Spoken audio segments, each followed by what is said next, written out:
పెన్నం వేడిగా ఉంది. అలాగే వేడి వేడి అన్నం పెట్టేసుకున్నాను. చేతులు కాలిపోతున్నా సరే, ఒక్క ముద్దైనా వెంటనే నోట్లో పెట్టుకొని టేస్ట్ చూడాలనిపిచ్చేంత టేస్టీగా ఉంటుందండి. ఈ ఎగ్ టమాటా రోటి పచ్చడి. ఏంటి ఎగ్‌తో గూడా రోటి పచ్చడి చేసేస్తారా అంటారా? చాలా చాలా బావుంటుందండి ఈ ఎగ్ టమాటో రోటి పచ్చడనేది. ఎన్ని రకాల కూరలు, పప్పులు ఉన్నా సరే, మనం రోటి పచ్చడి ఉంటే ఇంకా 4 ముద్దలు ఎక్కువే లాగిచ్చేస్తాం కదండీ! అది మనకెంతో ఇష్టమైన ఎగ్ తోటి ఇలా రోటి పచ్చడి ట్రై చేయండి. రోజు తినేదానికంటే ఓ 4 ముద్దలు ఎక్కువగానే తినేస్తామండి. అంత కమ్మగా ఉంటుంది ఈ పచ్చడి. ఎలా చేయాలో ఇప్పుడు చూసేద్దాం. ఈ రోటి పచ్చడికి ఫస్ట్ ఎగ్స్‌ని బాయిల్ చేసుకోవాలండి. నేను 5 ఎగ్స్‌ని బాయిల్ చేసేసి చల్లారబెట్టేసాను. చల్లారాక వీటిని పైనున్న పెంకు తీసేసి ఇలా నీట్‌గా మరొకసారి శుభ్రంగా కడుక్కొని రెడీగా పెట్టేసుకోవాలండి. ఇప్పుడు ఈ ఎగ్స్‌ని మనము పీసెస్ చేయకుండా తురుముకోవాలండి. కాస్త లావుగా ఉన్న కోరుండేదాన్ని తీసేసుకొని మనం వీటిని ఇలా నీట్‌గా తురుముకోవాలండి. తురుముకుంటేనే మనకి రోటి పచ్చడిలో పీసెస్ లాగా కనిపించకుండా మొత్తం పచ్చడిలో కలిసిపోయి బాగా టేస్టీగా ఉంటుందండి. ఇలాగ మనకు కావాల్సినంత క్వాంటిటీలో ఎగ్స్‌ని మొత్తం తురుముకొని రెడీగా పెట్టేసుకోవాలి. ఇప్పుడు స్టవ్ ఆన్ చేసేసుకొని ఫ్రైయింగ్ పాన్ పెట్టేసుకొని 1 టేబుల్ స్పూన్ ఆయిల్ వేసుకోవాలి. అలాగే మన రుచికి తగ్గట్టు, కారానికి తగ్గట్టు పచ్చిమిరపకాయలు వేసుకోవాలండి. ఈ పచ్చడి కాస్త స్పైసీగా ఉంటేనే బావుంటుందండి. అందుకని నేను దాదాపు 12-14 కాయలు తీసుకున్నాను. అవి కొంచెం ఫ్రై అయ్యాక ఒక పెద్ద ఆనియన్‌ని ఇలా చిన్న చిన్న ముక్కలుగా కట్ చేసుకొని, ఈ ఫ్రైయింగ్ పాన్‌లో వేసేసుకొని ఫ్రై చేసుకోవాలండి.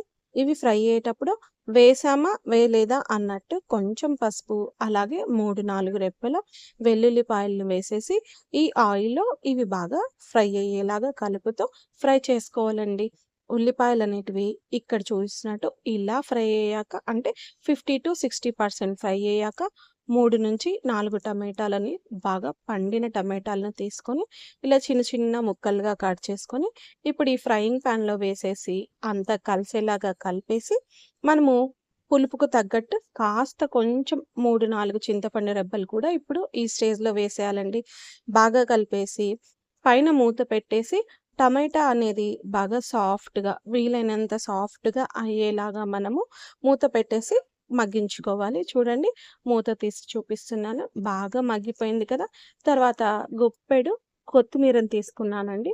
కాడలతో సహా తీసేసుకొని, ఈ ఫ్రైయింగ్ పాన్‌లో వేసేసి, ఈ కొత్తిమీర కూడా కాస్త ఫ్రై అయ్యేంత వరకు మనం మూత పెట్టేసి మగ్గించుకోవాలి. ఇలా మగ్గిపోయిన తర్వాత మన రుచికి తగ్గట్టు ఉప్పు వేసేస్తున్నానండి. ఉప్పు వేశాక మనం కొత్తిమీర చివర్లో వేసాం కదండీ! కొత్తిమీర కాస్త ఫ్రై అయ్యేంత వరకు ఒక 2-3 నిమిషాల వరకు కొత్తిమీరని కూడా ఫ్రై చేసుకున్నాక స్టవ్ ఆఫ్ చేసుకోవాలి. దీన్ని బాగా చల్లారనివ్వాలండి. చల్లారిన తర్వాతే మనం దీన్ని పచ్చడిలాగా ప్రిపేర్ చేసుకుందాము. చూడండి కంప్లీట్‌గా చల్లారిపోయింది నాకిక్కడ. కంప్లీట్‌గా చల్లారిన తర్వాతనే దీన్ని మిక్సీ పట్టుకోవాలి. మీకు ఈ రోలు అవైలబుల్ ఉంది అంటే, ఈ ప్రాసెస్‌ని మిక్సీలో కాకుండా రోట్లో అయినా మనం చేసుకోవచ్చండి. నాకు ఈ రోలు అవైలబుల్ లేనందుకు చిన్న మిక్సీ జార్ తీసేసుకొని, వీటినంతటిని చిన్న మిక్సీ జార్‌లోకి తీసేసుకుంటున్నానండి. ఇప్పుడు రోట్లో రుబ్బుకుంటే ఎలా వస్తుంది? అలాగా కాస్త కచ్చాపచ్చాగా ఉండేటట్టే మనము మిక్సీ పట్టేసుకోవాలి. చూడండి ఇక్కడ నేను మిక్సీ పట్టేసాను. ఇలా బరకగా మిక్సీ పట్టుకోవాలండి. మనకి పచ్చడి ఇంకా టేస్టీగా రావాలంటే చివరగా ఇలా ఒక చిన్న ఉల్లిపాయని సన్న సన్న ముక్కలుగా కట్ చేసి వేసేసి కాస్త 1 పల్స్ ఇవ్వండి. 1 పల్స్ ఇచ్చేసి ఈ రోటి పచ్చడిని ఇప్పుడు సర్వింగ్ బౌల్‌లోకి తీసేసుకుందాం. నేనైతే ఇక్కడ ఈ ఫ్రైయింగ్ పాన్‌లోనే వేసేస్తున్నానండి. ఏంటి ఉషా ఎగ్ రోటి పచ్చడి అన్నావు కానీ ఎగ్గే కనిపించట్లేదు. ఇదేం రోటి పచ్చడి అని అంటారా? అక్కడికే వస్తున్నానండి. మిక్సీ పట్టిన మిశ్రమాన్నంతా ఈ ఫ్రైయింగ్ పాన్‌లోకి వేసుకొని, మనం ఫస్టే తురిమి పెట్టేసుకున్నాం కదండీ ఎగ్ అనేది. ఆ ఎగ్‌ని ఇప్పుడు ఇక్కడ ఈ పచ్చడిలో వేసేసి అంతా కలిసిపోయేలాగా కలిపేసుకోవాలండి. అంతా కలిపేసుకున్నాక మనకి కారం, ఉప్పు రుచి చూసుకొని కారం, ఉప్పు ఏమన్నా తగ్గాయంటే ఇప్పుడు ఈ స్టేజ్‌లో వేసేసుకోవచ్చండి. నాకైతే కొంచెం ఉప్పు తక్కువైందండి. ఉప్పు వేశాను. ఆ క్లిప్ మిస్ అయింది.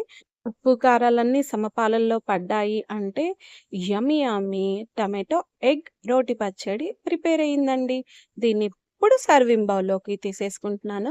అందులోకి ఇందులోకే కాదండి, ఎందులోకైనా ఈ టమాటో ఎగ్ రోటి పచ్చడి చాలా చాలా బావుంటుంది. నేను మొత్తం వేసేయకుండా ఈ పెన్నంలోనే కొంచెం ముంచాను.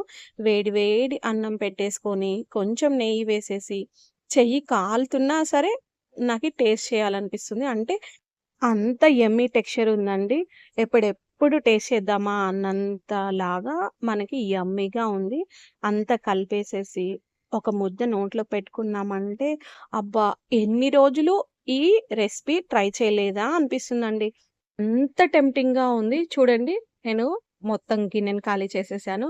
అంతే టేస్టీగా రావాలంటే ఈ రెసిపీని మీరు కూడా ఒక్కసారి ఈ పద్ధతిలో ట్రై చేయండి. నేనే కాదు, మీరు కూడా ఇలానే ఫీల్ అవుతారండి. ఇన్ని రోజులు ఈ రెసిపీని మనం ఎందుకు ట్రై చేయలేదా అని చెప్పి. వీడియో నచ్చిందా? ఒక లైక్ ఇచ్చేయండి.